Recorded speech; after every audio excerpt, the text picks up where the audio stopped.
It is important that when we audit then the IT program of an organization, that we look at their resource management, we look at their budget, we look at their strategy. We provide assurance to management on whether or not the IT infrastructure and programs of our organization are being correctly then managed.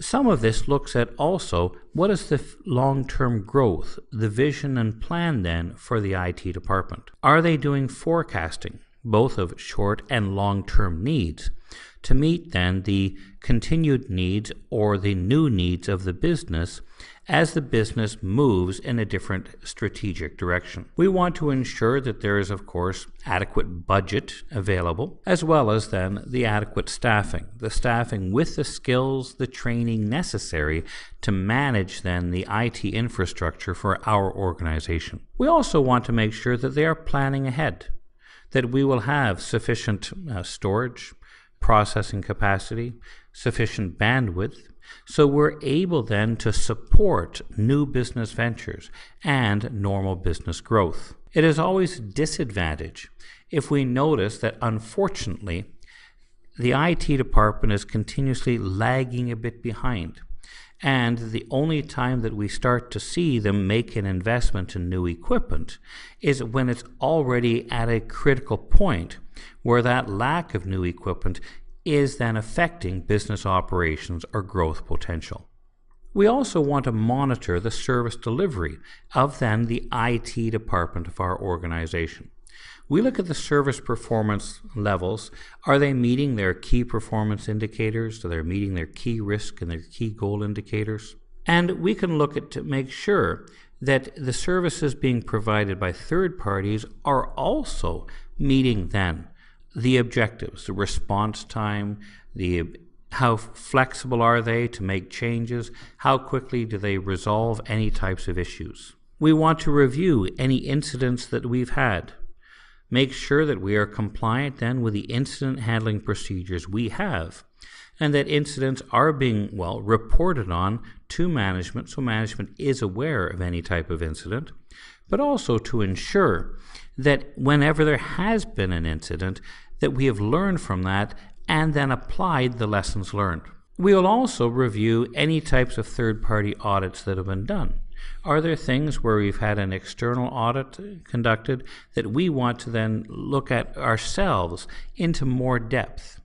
If we've had an audit done by an external organization, they may have been able to uncover an area that an internal audit group should look at in more detail.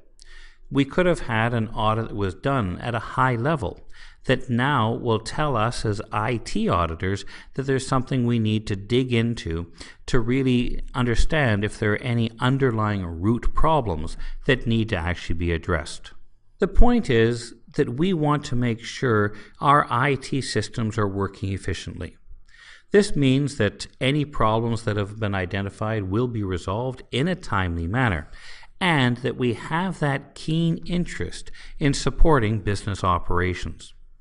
Business is always changing, and one of the things that can cause a risk to any business is change. We need to be able to manage change. Well, for one, because we have to support change. It should not be such that it's very difficult to get any type of change made to our systems and operations.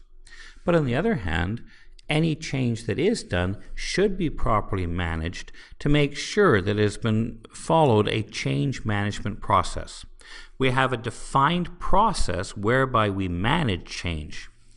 That defined process includes proper management oversight and approval then of those changes. It's important for us also to ensure that when we've built a system, that system was built, it was designed and implemented in a secure way. However, we want it to maintain that security throughout its life cycle. This means we have to review any proposed change to see, will this bypass or circumvent some of the security controls we have? If we make a change, will this then bring in new threats and new vulnerabilities that we have not yet addressed, and we must address then as a part then of that change management process. In the end, we want to make sure that change was actually implemented correctly.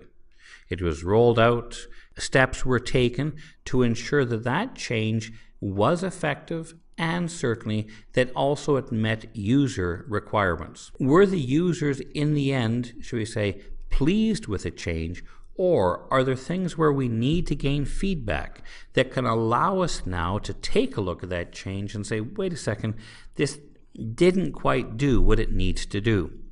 The purpose of audit is to be then that conscience that sits on the shoulder quite often and whispers in the ear when something needs to be improved, so that we're able then to provide true value and to make sure that the investment a company makes in IT is really supporting then business requirements.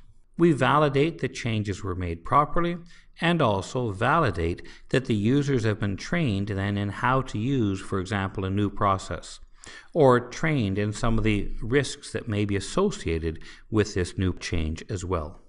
It is important that we have an attitude of continuous quality improvement. We want to seek that all of our processes are getting better all the time, that our day-to-day operations become more efficient. We can say that we're going to seek that when we're looking at our software development, are the software development projects we're engaged in, really, are we learning a more mature process of systems development? Are we learning in many cases how to gather the requirements more efficiently? Are we learning ways that we're going to be able then to improve our relationship with then between the business and the IT department, so that software now is much more responsive to then the needs of the business? We want to make sure we're getting the right equipment, the right hardware. Look at the purchasing.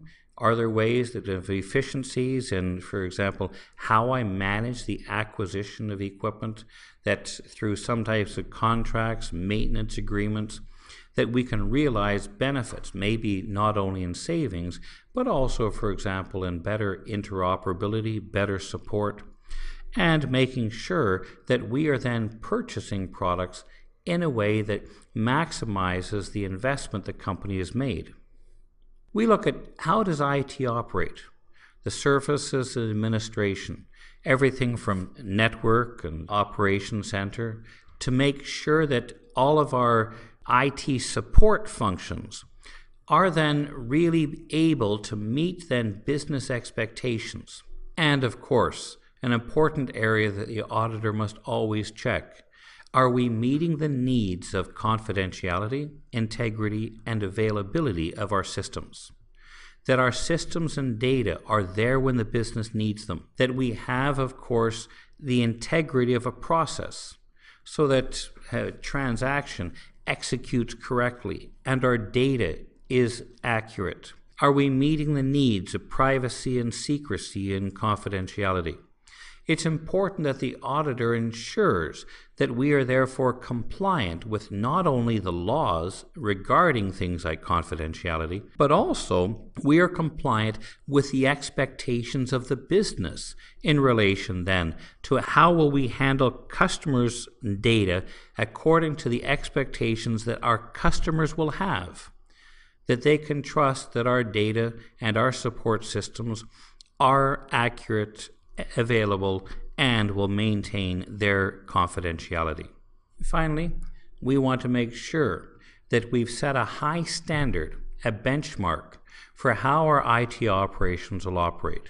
We're learning, we're improving then from day to day, and quite often by the use of a standard such as the ISO 27001, we can check to make sure, is there anything that we've overlooked or missed in setting up an information security management system? Our obligation is to be able to ensure that we've learned from the best and we are building our systems that we don't have vulnerabilities that we could have and should have addressed if we had followed these types of standards.